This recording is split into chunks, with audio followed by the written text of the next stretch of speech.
notoriously unethical man. Are you worried about global warming? No, thank you. No thanks. I've come to America with a modest ambition. Nothing less than saving the world from climate change. Come on, guys. Whoa! My journey starts here in Muskegon, Michigan. I bought a bit of beer. I've been making new friends You must be Cheryl. to find out why the average American produces twice the greenhouse gas emissions of a European. So why do you need to have 3 cars? Even in this year's hard winter, it's clear the climate is changing. We used to have ice for months on end, and last year we had 28 days of ice. I called a town hall meeting and revealed the scale of the problem using chocolate.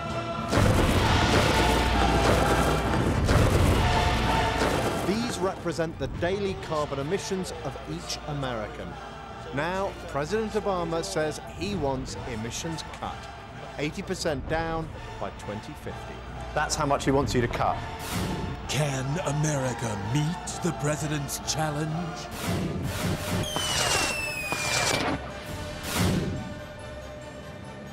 My town hall meeting is in this church. I've thrown down the chocolate. So what would get these people to cut their emissions, to meet the president's challenge? What would make you use less fossil fuels, do you think? High cost. Raise the price. What do people think about raising the price? Is that going to affect people? When gas went up this summer, it raised the price of groceries and everything else, and it cost us, we figured, about an extra $300 a month due to the increase in fuel. And we were forced to make changes because of that, and curb our trips and everything else. So it worked, but obviously you didn't like it. It wasn't fun, no. Yeah, I was going to say you didn't like The it. people of Muskegon aren't the only ones talking about how prices can be used to change behaviour. President Obama is too. He's proposed a way to set a price for carbon, making polluting activities more expensive. But it seems carbon pricing isn't popular with everyone. I'm someone that strongly disagrees in raising prices of fuel. I realize it forces some people, and it did force a lot of people to reduce their driving. A lot of people did sell their SUVs. But someone in my position, when the price of fuel was $4 a gallon, that meant we weren't paying other bills. How many people would support the idea of kind of raising the price of fuel with a view to reducing people's fuel consumption? We've got a few. Do you think a president or a government that raised the price of fuel, do you think they'd be re-elected? Seriously, you think it's that kind of straightforward? You raise the price of fuel, that's it? So a few of the people here believe that some form of carbon pricing is necessary, but most of them think that introducing such a system might be very unpopular. Because we've started here in Muskegon. Time for us to wrap things up. After all, I've got a 6,500-mile journey ahead of me. And then we're going to come all the way back here to Muskegon in a month's time. It'd be great if you'd come back. Will anyone come? That'd be brilliant. Thank you very much. We've had some really interesting ideas here. President Obama says he's serious about carbon pricing, but America hasn't got a great record on tackling climate change. It's a bit different at a local level. 911 mayors across America have signed up to an initiative to cut emissions. Steve Warmington, the mayor of Muskegon, is not one of them. That's what Harley owners like. They like the sound, don't they? Sound. Can I sit on it? I've never been on a Harley. Oh. Oh man, it weighs a lot. As well as being a huge Harley fan, Mayor Warmington runs this bar. Can I have a beer then? Yes, you may have a beer. Just call me Steve. We're at... Is that all right? No more mayor here. So where does Steve stand on climate change? Well, now, the global warming, you know, that can sometimes be a hard thing to convince people of. But you know that there is a lot of evidence now of global warming, isn't there? Justin, I'm not going to argue with you about it. What I'm going to tell you is it's hard to convince people of it, you know. So would you say that you're green, personally? Well, what I'm trying to do basically is just get them to begin to do the basics right now in here in the city. Well, you could sign up to the Mayor's Initiative, couldn't you? Because 911 mayors have signed up to an initiative to cut carbon emissions from cities. You could have signed up to that and you haven't, have you? I have not signed up to it. Why not? Well, I would say part of the reason is because in order to make that commitment, you have to have the financial wherewithal to begin to do it. I don't think I've ever been asked to sign it. No one's asked you? I don't believe so.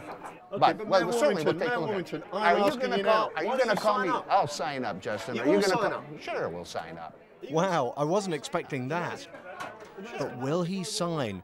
We'll find out when I come back to Muskegon. Now, it's time to be moving on. What kind of accident? A kind of accident where I kind of crashed the car. I was just reversing and we hit that bollard. I'm not used to the hire car we've been using around town. It's only a little tiny scratch. Yes. Luckily for the car, there's no more driving for me. So Peter, I have to do the work, yeah? Somebody's got to work the camera. You film it, yeah? You take the camera, I'll move the bags, I don't mind. We're taking the Greyhound bus to Detroit. You'd think that they would let you guys go on a plane. No, they You said would we've have got to thought that, travel wouldn't around you? America. But this journey Detroit, is then we'll supposed to be low Then we're carbon. going to Texas, then California, then back to Muskegon. All on public transport. Oh, and what is that supposed to prove?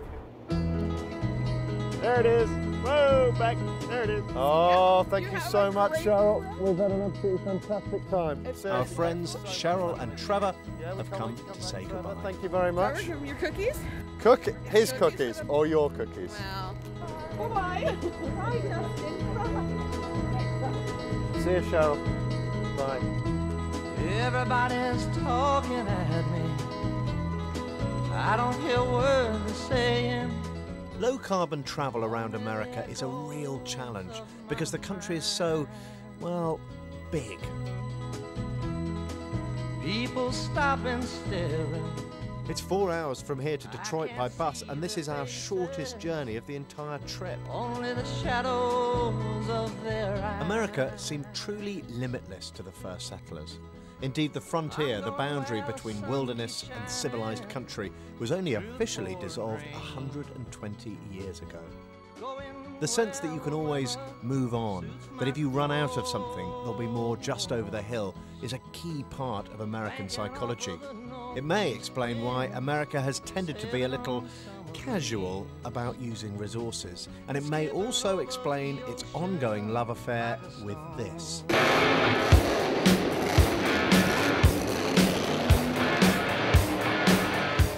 The internal combustion engine.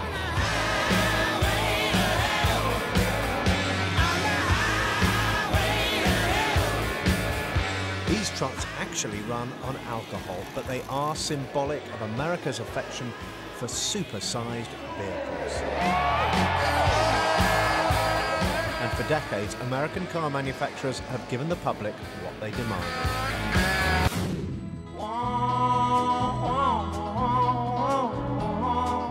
But things are changing in Motor City. Have your attention, please. This is Detroit Terminal. You're going to be changing buses. Here's Detroit for all points. I've come to General Motors. For 77 years, it was the world's biggest car maker. Not anymore. Now it is on the brink of bankruptcy. And I've come to see this.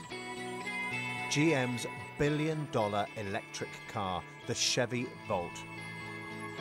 General Motors hopes it will help save the company. Perhaps unwisely, they've agreed to let me drive it. But first, here's the science bit.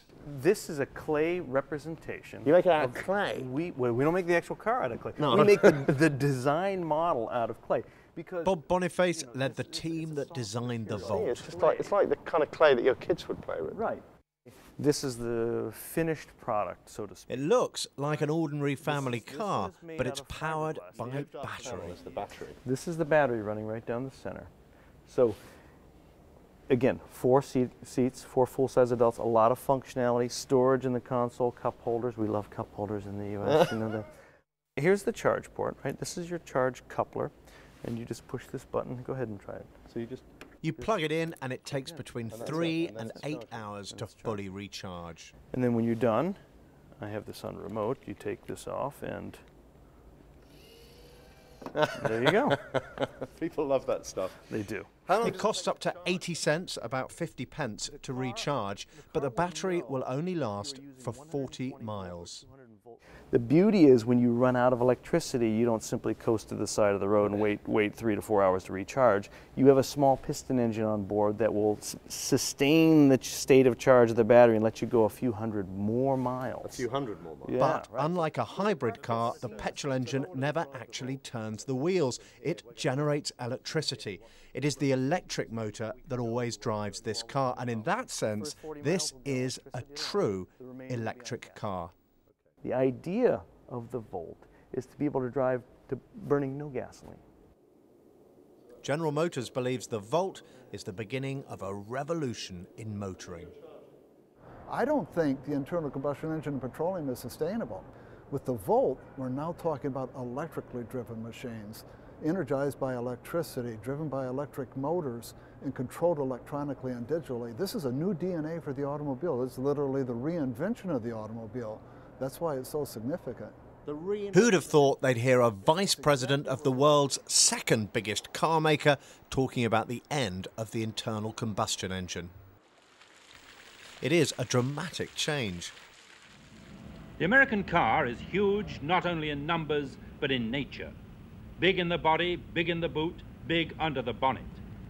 For decades, General Motors and the other big American car manufacturers have resisted making fuel-efficient vehicles.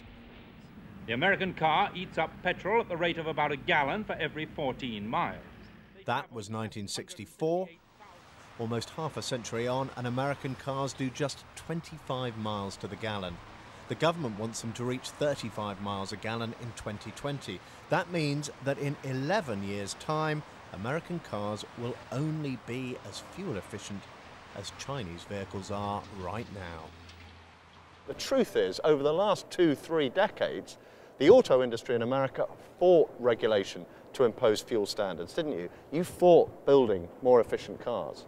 In the last few decades, what we wanted to do was have the price of gasoline determine the market in the United States, and all we wanted to do was compete in that market on a level playing field. You didn't want regulations to force you to improve fuel efficiency. That's what you're saying, isn't it? You didn't, did you? Well, you got to. I mean, did you want? Justin, I'm not going to go there. Why not? That's an old debate. We're a full-line manufacturer, and we're in business to build and sell cars that people want to buy. That's the business that we're in. And the price of gasoline in the United States has been low since the early 80s, and our customers voted with their dollars. Now General Motors wants its customers to vote Volt with their dollars. It wants this to be a mass-market car. And now it is supporting the idea of government regulation. It backs carbon pricing, which would make polluting activities like driving a gasoline car more expensive. Virtually all your products are still driven by fossil fuels, aren't they? By petrol, gas or diesel. So why are you supporting something which will make the driving experience for the vast majority of your customers more expensive? Very good question. There's a huge codependence between automobiles and energy. So if gasoline is problematic from a climate change perspective or a CO2 perspective, we need some mechanism to incentivize other forms of energy. This is the Battery Systems Laboratory. In other words, to give customers an incentive to buy this technology. So what's this? That's the heart of the Volt. I think it's the heart of the Volt in general. This lithium-ion battery is expensive, and the Volt will not be cheap. It is expected to cost around $40,000. Once you deplete your battery, you've got a If some kind of carbon pricing system pushes up the price of fossil fuels, this technology would become relatively more affordable. What you see here, oh no, this is just covers. These are covers of battery packs. So this is 1997. This is 2010. 2010. So, yeah. GM has managed to make the battery smaller, but today's £400 incarnation still only contains the energy equivalent of half a gallon of gasoline. So what happens inside these chambers? Can I take a look? Yes, you can, but be very careful. Don't touch anything. Don't touch anything. It's high voltage, so I want to make sure. The incredible energy density of fossil fuels like petrol explains why the world is still powered by the stuff. It's our... So this is where you test out the batteries, is that right? Absolutely. The goal is to have a controlled environment so that when we do our testing, when we do our analysis, don't touch. Keep your hands to yourself. This is a live battery. This is a live battery. So this could electrocute me? Yes, it could. So here's the question that everybody who's considering buying a Volt is going to want to know. How long is the battery actually going to last? We're designing our battery to last the life of the vehicle. How long, and that how really long does the vehicle last? Well, my vehicles last about 10 years. Yeah. So you reckon the battery's going to last 10 years? That's our goal. That's your our goal. goal. So all of that means complexity. I want to touch it. No touching. No touching.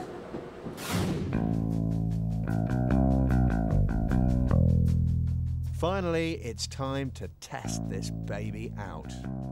First of all, here the vehicle is standing. It is making absolutely no noise. Now what you see when we are accelerating... Don't run the guy down. No, we will not.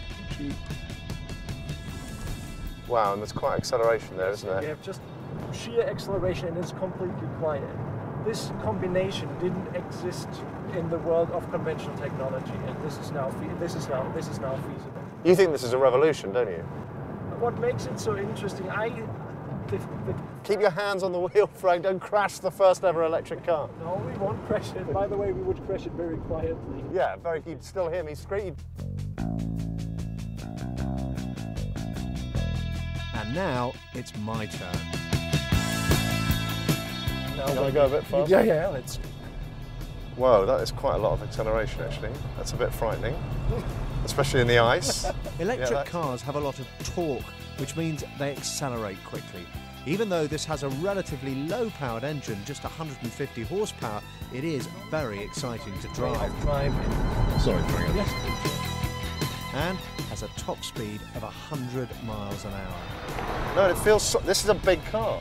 I've driven little electric cars, but this feels like a proper vehicle. And this was the idea. The Volt will be in showrooms next year. In Britain and Europe, it will be called the Ampera. Jeremy Clarkson, eat your heart out. Having sunk $1 billion into the Volt, it is perhaps no surprise that GM says it supports carbon pricing. But it is not alone. A host of companies now back the policy, and President Obama does too. But as we saw back in Muskegon, it's not popular with the public. So the big question is whether there is the political will to drive the policy through. Hold on tight there, Peter. I'm doing 100 miles an hour, Frank. Oh! The camera came off. I was going too fast. Well, at least we didn't lose the car. Next time on Ethical Man. Is America on the cusp of a green revolution?